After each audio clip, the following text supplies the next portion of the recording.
माननीय मुख्यमंत्री का सीमांचल में जो आगमन है 21 को किशनगंज में और 22 को अररिया में और 27 को पूर्णिया में, कैसे MIM पूरा परिवार माननीय मुख्यमंत्री का हार्दिक अभिनंदन करता है। हम उसका शुक्रिया अदा करते हैं कि किशनगंज के लोगों की तरफ से मुतालबा है कि हमारे यहाँ कोई कल कारखाना नहीं है, चमड़े की धुलाई भी होनी चाहिए, सफाई भी होनी यही चाहिए और मैन्युफैक्चरिंग की भी यूनिट यहीं पर आप लगाएं ताकि हमारे लोगों को रोज़गार मिल सके। हम आपसे ये भी आग्रह करते हैं कि B.Ed कॉलेज हमारे यहाँ नहीं है, हमारे यहाँ B.Ed कॉलेज की स्थापना किया जाए। कब तक आप बिहारियों को दूसरे जगह हम बिहारी जाएगा? बिहार में सीमांचल एक बहुत ही पिछड़ा इलाका है और अख्तरुल ईमान साहब और बैरिस्टर असदुद्दीन ओवैसी साहब ने 16 अगस्त को भी कहा था कि सीमांचल की क़यादत अख्तरुल ईमान साहब जो मुद्दे पर कर रहे हैं उसके साथ हमें कि सबसे ज़्यादा जो इम्पोर्टेंट मुद्दा है हमारा MU किशनगंज का, उसका आप लोग जल्दी से जल्द जो प्रॉब्लम आ रहा है उसको दूर कराइए। इस वक्त हमारे यहाँ 60-70 किलोमीटर की दूरी पर डिग्री कॉलेज है। आप कहते हैं बेटी पढ़ाओ बेटी बचाओ, बेटियां 70 किलोमीटर दूर कैसे जाएंगी? आप हर एक प्रखंड स्तर पर, आपने पहले अनुमंडल स्तर पर दिया था। अभी केंद्र में आपकी सरकार है, चिराग पासवान मंत्री हैं, पाइनएप्पल की बहुत बड़ी खेती होती है, केला की खेती होती है। इस मुद्दे पर भी फूड प्रोसेसिंग प्लांट इस इलाके में लग सके ताकि यहाँ के रोजगार को, क्योंकि सबसे ज्यादा लेबर इनपुट मेरे पास है। जैसा कि आप लोगों को मालूम है, माननीय मुख्यमंत्री जी इस वक्त बिहार के विभिन्न राज्यों, विभिन्न जिलों का प्रगति यात्रा कर रहे हैं और हर जिले में जाकर कुछ तोहफे दे रहे हैं। और पिछले दिनों में भी इन्होंने समाधान यात्रा किया था और हम लोगों ने उनके समक्ष कुछ इस इलाके की समस्याओं को रखा था। और अब जबकि वो प्रगति यात्रा में आ रहे हैं, माननीय मुख्यमंत्री का सीमांचल में जो आगमन है 21 को किशनगंज में और 22 को अररिया में और 27 को पूर्णिया में, तो ऐसे मौके से MIM पूरा परिवार माननीय मुख्यमंत्री का हार्दिक अभिनंदन करता है। हम उसका शुक्रिया अदा करते हैं कि माननीय मुख्यमंत्री जी ने सीमांचल के इस पिछड़े क्षेत्र में आगमन का अपना प्रोग्राम बनाया है। माननीय मुख्यमंत्री जी से हम आग्रह करना चाहते हैं कि माननीय मुख्यमंत्री जी जातीय आधारित गणना की रिपोर्ट, सरकारी रिपोर्ट, गैर सरकारी रिपोर्ट के तमाम तरह आकलन के आधार पर सीमांचल का हिस्सा सबसे ज़्यादा पिछड़ा है, सबसे ज़्यादा बेरोजगार है, बाढ़ से सुखाड़ से सब ज़्यादा प्रभावित है। कल कारखाने नहीं होने की वजह से मजदूरों का पलायन सबसे यहाँ ज़्यादा हो रहा है। बाढ़ के होने से कटाव की स्थिति यहाँ पर बनी हुई है। इसलिए माननीय मुख्यमंत्री जी, आपके आगमन के मौके से हम लोग चाहते हैं कि हमारी प्रगति किन चीज़ों से हो सकती है उसकी ओर आपका ध्यान आकृष्ट करना चाहते हैं। सबसे पहला मसला तो ये है कि यहाँ घनी नदियाँ हैं और घनी नदियों पर पुल नहीं है, इसलिए डोक, कनकई, परमान, बकड़ा जैसी नदियों में हर एक 5 किलोमीटर पर पुल का निर्माण कराया जाए। महानंदा के हर एक 10 किलोमीटर का पुल का निर्माण कराया जाए। आपने हमें महानंदा के लिए एक पुल दिया है कानकी में, उसके लिए हम धन्यवाद करते हैं, लेकिन कुट्टी घाट पर भी पुल बनना चाहिए। खाड़ी और खरखड़ी घाट में भी डोक में पुल के निर्माण की आवश्यकता है। निसंदरा और मटियारी में भी कनकई में पुल का निर्माण होना चाहिए। दल्ले गांव में पुल लटक रहा है, उस पुल के अधूरे निर्माण का काम पूरा होना चाहिए। इसी तरह से पूर्णिया जिला के दास नदी में, कनकई नदी में, सिमल बारी घाट में पुल के निर्माण की अत्यंत आवश्यकता है। और परमान नदी में भी कम से कम 3 से 4 जगहों पर, बलवा घाट में, रसेली घाट में पुल के निर्माण की आवश्यकता है और इसका निर्माण ज़रूर आप कराएं। साथ ही आपसे मेरा निवेदन ये है कि बिहार में एक लंबे अरसे से प्रशासनिक सुधार का काम नहीं हुआ है। कहीं 5 पंचायतों का ब्लॉक है और कहीं 25 पंचायतों का ब्लॉक है और हमारे किशनगंज ज़िला में और पूर्णिया में नए ब्लॉक बनाने की नितांत आवश्यकता है। इसलिए किशनगंज में पहाड़कट्टा को, कुआखाली को, हजरतगंज कन्हियाबाड़ी को नया आप प्रखंड का ऐलान कीजिए और साथ ही आप प्रखंड का ऐलान कीजिए। ये सब डिवीज़न का जो पिछले दिनों से मुतालबा है कि ठाकुरगंज को सब डिवीज़न बनाइए और आप सब डिवीज़न बनाइए बहादुरगंज को, ये सब डिवीज़न बनाने का ऐलान करिए। और अमूर बैसा अंतर्गत आपका पहले से प्रस्तावित है बारा ईदगाह को और हमारे मजगमा को, बारा ईदगाह को और मजगमा को प्रखंड बनाने का ऐलान कीजिए। काफ़ी कठिनाई लोगों को हो रही है। हमारे अब इस वक्त हमारे यहाँ 60-70 किलोमीटर की दूरी पर डिग्री कॉलेज है। आप कहते हैं बेटी पढ़ाओ बेटी बचाओ, बेटियां 70 किलोमीटर दूर कैसे जाएंगी? आप हर एक प्रखंड स्तर पर, आपने पहले अनुमंडल स्तर पर दिया था, सीमांचल का क्षेत्र पिछड़ा है, इसलिए तमाम तरह आप प्रखंडों में आप डिग्री कॉलेज हमें देने का काम कीजिए। कटिहार में आबादपुर को ब्लॉक बनाइए। एक बहुत बड़ी बात है, आपने काम किया है, हमारे लिए हम साधुवाद देते हैं कि आपने चमड़ों की दबागत कराने के लिए, धुलाई करने के लिए यूनिट सेंक्शन किया है, जैसी कि सूचना अभी मिली है कि आप किशनगंज में वो दे रहे हैं। लेकिन उसकी जो प्रोसेसिंग है और मैन्युफैक्चरिंग होनी है उसके लिए आपने दूसरे जिला में उसको आमंत्रित कर दिया है। किशनगंज के लोगों की तरफ से मुतालबा है कि हमारे यहाँ कोई कल कारखाना नहीं है, चमड़े की धुलाई भी होनी चाहिए, सफाई भी होनी यही चाहिए और मैन्युफैक्चरिंग की भी यूनिट यहीं पर आप लगाएं ताकि हमारे लोगों को रोज़गार मिल सके। हम आपसे ये भी आग्रह करते हैं कि बीएड कॉलेज हमारे यहाँ नहीं है, हमारे यहाँ बीएड कॉलेज की स्थापना किया जाए और आपने ऐलान किया है कि तमाम तर जिलों में हम मेडिकल कॉलेज खुलवाएंगे।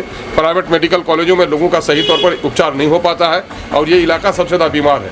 आपने पूर्णिया में मेडिकल कॉलेज दे दिया है, हम उसके लिए साधुवाद देते हैं, लेकिन किशनगंज में, अररिया में और कटिहार में अब तक गवर्नमेंट मेडिकल कॉलेज आपने नहीं दिया है। यहाँ पर गवर्नमेंट मेडिकल कॉलेज हमारा देने का काम कीजिए। और हर एक प्रखंड लेवल पर आपने पहले भी ऐलान किया था कि हम ITI के सेंटर स्थापित करेंगे ताकि नौजवानों में कुशलता आए और वो रोजगार से जुड़े। तो आपने अब तक ये काम नहीं किया है, अब ये काम कीजिए। और साथ ही ये बात भी कहेंगे कि माननीय मुख्यमंत्री जी, इस वक्त पूरे देश का माइनॉरिटी आपकी तरफ टकटकी बांध कर देख रहा है। आपने माइनॉरिटी के लिए काम किया है, हम इनकार नहीं करते, लेकिन बीजेपी के साथ आप रहकर काम कर रहे हैं। कुछ मुश्किलें आपको हो रही होंगी, लेकिन आपसे गुजारिश है कि पूरे देश का मुसलमान चंद्रबाबू नायडू और आपको उम्मीद भरी नज़रों से देख रहा है कि वक्त जो बिल 2024 है उसके आप समर्थन में हैं या उसके अपोज में हैं। अब तक आपने कई ऐसी चीज़ें हुई हैं जिससे मुसलमानों को आहत हुआ है, लेकिन हम ये आपसे गुजारिश करेंगे कि आपने कब्रिस्तानों की घेराबंदी की है, आप 8000 कब्रिस्तानों की घेराबंदी की है, लेकिन यहाँ पर 1200 कब्रिस्तान ही नोटिफाइड है। तो जो इस तरह से वक्फ पाई यूज़र का मसला है, देश में बड़ी घटना हो रही है, तो इसलिए आप कम से कम वक्फ बिल 2024 को रोकवाने का काम कीजिए। आपसे हम लोगों ने पहले से भी गुजारिश की है कि पटना को आप हाईकोर्ट का एक बेंच दीजिए और पूर्णिया को हाईकोर्ट का एक बेंच दीजिए ताकि यहाँ के लोगों को जो तमाम तर मामलात में जाना पड़ रहा है पटने की भीड़ घटे और यहाँ के लोगों की समस्याएं हों। हमारे यहाँ तो समस्याओं का अंबार है ना, एक दो जख्म नहीं सारा जिसमें छलनी, दर्द बेचारा परेशान है कि कहाँ से उठे। इसलिए हम आपसे गुजारिश कर रहे हैं कि सीमांचल में आप आ रहे हैं प्रगति यात्रा के मौके से, हम सभी लोग बल्कि किशनगंज, पूर्णिया, अररिया, कटिहार, बल्कि सीमांचल का जन जन और कन कन आपका इस्तकबाल करता है। और हम उम्मीद करते हैं कि जिस तरह से नालंदा और दूसरे क्षेत्रों में आपने विकास किया है, पटना का विकास किया है, उस विकास की गति से सीमांचल को भी जोड़ने के लिए आप प्रयास करेंगे।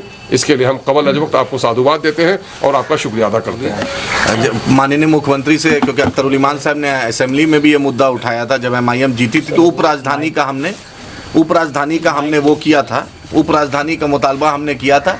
तो अख्तर ईमान साहब को असेंबली में भी इन्होंने उठाया था और MIM का पहला दिन से है कि पूर्णिया को उपराजधानी का दर्जा दिया जाए। और सीमांचल डेवलपमेंट काउंसिल का मुद्दा है, ये मुद्दा बहुत इंपॉर्टेंट। जब नागपुर में बन सकता है और दूसरे बेलगावी में बन सकता है और नॉर्थ ईस्ट में बन सकता है, दार्जिलिंग काउंसिल गोरखालैंड बन सकता है, तो फिर सीमांचल क्यों नहीं बन सकता? आखिर मुख्यमंत्री जी आप शीशा का पुल राजगीर में बनाए, हम लोग देखने गए, तो हम लोग भी चाहते हैं कि सीमांचल डेवलपमेंट काउंसिल हो, दूसरे लोग भी इस इलाके को देखें। सीड प्रोसेसिंग, यहाँ पर चाय पत्ती का प्रोसेसिंग प्लांट के मांग है। अभी केंद्र में आपकी सरकार है, चिराग पासवान मंत्री हैं, पाइनएप्पल की बहुत बड़ी खेती होती है, केला की खेती होती है। इस मुद्दे पर भी फूड प्रोसेसिंग प्लांट इस इलाके में लग सके ताकि यहाँ के रोजगार को, क्योंकि सबसे ज़्यादा लेबर इनपुट मेरे पास है, तो यहीं पर वो जवानानास मेरे यहाँ होता है, केला मेरे यहाँ होता है, बांस की खेती अच्छी मेरे यहाँ होती है, मकई का इथेनॉल की फैक्ट्री मेरे यहाँ लग सकती है, तो क्यों आंध्रा और महाराष्ट्र यहाँ का मकई जाए? यहीं पर फैक्ट्री खुलवाने का सब्सिडी दीजिए, लोन दीजिए, रोजगार का साधन हो। कब तक आप बिहारियों को दूसरे जगह हम बिहारी जाएगा? बिहार में सीमांचल एक बहुत ही पिछड़ा इलाका है और अख्तर ईमान साहब और बैरिस्टर असदुद्दीन ओवैसी साहब ने 16 अगस्त को भी कहा था कि सीमांचल की क़यादत अख्तर ईमान साहब जो मुद्दे पर कर रहे हैं उसके साथ हम उसी से फिर से आपसे गुजारिश कर रहे हैं कि आप एक टेक्नोक्रेट हैं, इंजीनियर हैं, पढ़े लिखे और जयप्रकाश लोहिया कर्पूरी जी की बात करते हैं तो उनके कदमों पर भी चले। आपसे फिर से अनुरोध कर रहे हैं कि आपका अफसरशाही चरम पर है, आपके पुलिस और आपके DM चरम पर है, उनको बतलाइए कि वो जनता के लिए हैं, ना कि जनता से ऊपर है ये। और हाँ, एक और मुद्दा है महानंदही पर आबादपुर ब्लॉक का मुद्दा है जो अख्तर साहब ने उठाया। वहाँ पर 2 पुल है जो आपका, ताकि वहाँ बंगाल से जोड़े, उस पर भी आप केंद्र में आपकी सरकार है। गडकरी जी ने आज ही उनका देखा है कि बहादुरगंज टू किशनगंज जो हमारा मुतालबा था उसका आज उन्होंने DPR के लिए वो टेक्निकल स्वीकृति दी है। ये भी मुद्दा है, बिहार बंगाल को और मजबूत कीजिए। आबादपुर में भी 2 पुल का मामला है, वो भी हल कीजिए। एक और ज़रूरी मुद्दा है, वो ये है कि 2008 में ही केंद्र और राज्य सरकार के साझा कार्यक्रम है महानंदा बेसिन योजना। महानंदा बेसिन योजना से लोगों को ये परिकल्पना थी लोगों की कि साहब मानंदा बेसिन योजना से इस इलाके के लोगों को बाढ़ से निजात मिलेगी, लेकिन अभी जो उनका डीपीआर सामने में आया है उससे ये है कि दोनों तरफ बांध बांधने के नतीजे में बस्तियां अंदर में आ जाती हैं, जिससे लोग काफ़ी भयभीत है कि मानंदा का बाढ़ का पानी तो फैल जाता है, बांध बांधने के नतीजे में हमारी बस्तियां डूब जाएंगी। इसलिए उसका जो प्राक्कलन है उस प्राक्कलन में उसमें फिर से तरमीम किया जाए और ताकि उसमें संशोधन करते हुए बांध के अंदर बस्तियां नहीं हो बल्कि बस्तियों से बाहर नदियों के किनारे में बांध हो। और यहाँ बांध सैलाब बड़ा मसला नहीं है, यहाँ फ्लड आता है, पानी आता है, गुजर जाता है। सबसे बड़ा मसला इरोजन है, कटाव का मसला है। इसलिए यहाँ के लोगों का मुतालबा है कि मानंदा और मानंदा बेसिन की जो दूसरी नदियाँ हैं, जहाँ जहाँ हमारी आबादी है वहाँ बोल्डर पिच करवा करके हमारे गाँव को आप महफूज करें। शम्स आगाज़ साहब हमारे साथ मौजूद हैं, जो कि AIMIM युवा जिला अध्यक्ष हैं। और मुख्यमंत्री नीतीश कुमार जो आ रहे हैं, क्या मांग रखना चाहते हैं नीतीश कुमार जो के आने पर? तो शम्स आगाज़ साहब क्या कहना चाहेंगे, नीतीश कुमार जो आ रहे हैं क्या मांगे हैं, प्रमुख मांगे जो आप कहना चाहेंगे आप? जी, सबसे पहले तो नीतीश कुमार जी यहाँ आ रहे हैं, उनका हम स्वागत करते हैं। वो अलग बात है कि वो इस दौरा में जो अपना प्रगति यात्रा का दौरा है उसमें कम से कम 2 अरब रुपए से ज़्यादा का खर्च हो रहा है, जिससे कि बहुत सारा पब्लिक का बेनिफिट हो सकता था, बहुत सारा इससे काम आगे बढ़ सकता था। खैर वो CM है, वो जो चाहे कर सकते हैं, तो उनका स्वागत है यहाँ। साथ ही साथ हम उनसे गुजारिश करते हैं कि हम लोग का कुछ डिमांड है, जैसे कि सबसे ज़्यादा जो इम्पोर्टेंट मुद्दा है हमारा MU किशनगंज का, उसका आप लोग जल्दी से जल्द जो प्रॉब्लम आ रहा है उसको दूर कराइए केंद्र सरकार से, क्योंकि आप केंद्र सरकार से के साथ गठबंधन में है। उसके अलावा हमारे किशनगंज ज़िला में या फिर पूर्णिया और कटिहार में एक भी गवर्नमेंट मेडिकल कॉलेज नहीं है, तो हम चाह रहे हैं कि आप जल्द से जल्द यहाँ गवर्नमेंट मेडिकल कॉलेज का इस्टेब्लिश कीजिए, क्योंकि जो प्राइवेट मेडिकल कॉलेजेस होते हैं वहाँ वो सुविधा नहीं मिल पाता है और वहाँ लोग भरोसा नहीं कर पाते और बाकी महंगा भी होता है, तो इससे लोगों को ज़्यादा फैसिलिटी प्रोवाइड हो। उसके अलावा किशनगंज ज़िला में पोठिया ब्लॉक में मैं खास करके पोठिया का बात कर रहा हूँ, क्योंकि मैं पोठिया प्रखंड से आता हूँ, वहाँ एक भी अच्छा हॉस्पिटल नहीं है, तो वहाँ उस चीज़ों पे भी ध्यान दिया जाए। बाकी जो अहम बड़े मुद्दे हैं, जैसे एक भी लॉ और B.Ed कॉलेज नहीं है, तो लॉ और B.Ed कॉलेज का स्थापना किया जाए। उसके अलावा जो ITI कॉलेज कम से कम हर प्रखंड में उसका इस्टेब्लिशमेंट हो। उसके अलावा निसंद्रा पुल, खरखरी पुल, मटियारी पुल, इनका भी काम जल्दी से जल्द इनको अलाउ करके काम कराया जा सके। इसके अलावा ठाकुरगंज में दल्ले गाँव का जो पुल अधूरा लटका हुआ है उसका काम तेज़ी से हो, तो यही मेरा कुछ ख़ास डिमांड था हमारे पार्टी की तरफ से। उसके अलावा यहाँ टी प्रोसेसिंग यूनिट और जूट, क्योंकि ये क्या कहते हैं अनानास का यहाँ बहुत अच्छा खेती होता है, तो उसका भी कोई हल निकाला जाए कि यहाँ के लोगों को रोज़गार मिले और अच्छे से उनका डेवलपमेंट हो। रोज़गार के बारे में आपने बात कही है और आप लोगों की तरफ से यहाँ पर रोज़गार मेला लगाया गया है, तो रोज़गार मेला का उद्देश्य क्या है? कहीं चुनाव के लिए तो तैयारी नहीं चल रही इसकी? देखिए, ये सफ़ा बैतुल माल हैदराबाद एक समझ लीजिए एक संगठन है। अख्तरुल ईमान साहब के आदेश पे, उनके रिक्वेस्ट पे वो यहाँ आए, क्योंकि यहाँ बेरोज़गारी बहुत ज़्यादा है। बेरोज़गार का सिर्फ ये मतलब ही नहीं होता है कि जो एजुकेटेड लोग होते हैं, पढ़ा लिखा लोग होते हैं, उनको नौकरी नहीं मिलता है तो वही बेरोज़गार हो। बेरोज़गारी का मतलब जो बाकी भी कामकाज होता है, किसी भी तरह का स्किल डेवलपमेंट या पढ़े लिखे लोग हो जिनको नौकरी नहीं मिलता है, वो सब इसमें इंक्लूड है। तो ये जो फ़िलहाल यहाँ जॉब कैंप लगाया गया है, जिसका आज उद्घाटन हुआ, तो हम यहाँ के लोगों से गुजारिश करते हैं जो भी आप लोगों को ज़रूरत हो कि इसका जो काम होगा जो हैदराबाद में होगा, जैसे आपका ड्राइवर हो गया, हेल्पर हो गया, सोफ़ा मेकर हो गया, उसके अलावा कारपेंटर हो गया, तो इस तरह का कुछ जॉब्स है।